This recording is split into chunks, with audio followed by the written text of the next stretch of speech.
پہلی بات تو قربانی کا حکم کیا ہے، اس کے بارے میں علماء میں اختلاف ہے۔ بعض علماء کہتے ہیں کہ سنت مؤکدہ ہے، اور بعض نے اس کو واجب کہا ہے۔ اگرچہ اکثر علماء کا یہ کہنا ہے کہ سنت مؤکدہ ہے، لیکن جن علماء نے اس کو واجب کہا ہے ان کی بھی دلیل اس بات کی ہے کہ رسول کریم صلی اللہ علیہ وسلم نے مدینہ میں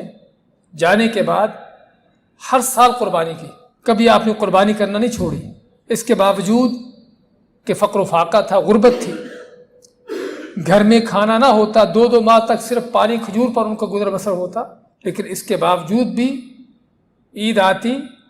تو اللہ کے حکم کے مطابق اللہ کے نبی صلی اللہ علیہ وسلم جانور ذبح کرتے، قربانی کرتے، وہ جو اس بات کی دلیل ہے کہ کس قدر اس کی تاکید ہے۔ اور ایک روایت آتی ہے، اگرچہ اس میں کچھ ضعف ہے، کمزوری ہے، آپ نے مایا کہ جو آدمی طاقت ہونے کے باوجود بھی قربانی نہیں کرتا وہ ہماری عیدگاہ میں نہ آئے۔ تو اس سے،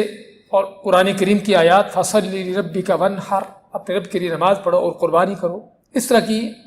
دلیلوں سے ان دلیلی ہے، یہ مسئلہ اخذ کیا ہے کہ قربانی کرنا واجب ہے۔ لیکن ہم کہیں کہ واجب ہو یا سنت مؤکدہ ہو، جس کے پاس اللہ نے جس کو مالی طاقت استطاعت دی ہے اس کو چاہیے کہ اس شاعرے کو، اس اللہ تعالیٰ کے حکم کو پورا کرنے کی کوشش کرے۔ اس سے پیچھے رہنا، بلا عذر اس کو چھوڑنا یقینی طور پر کوئی اچھی چیز نہیں ہے۔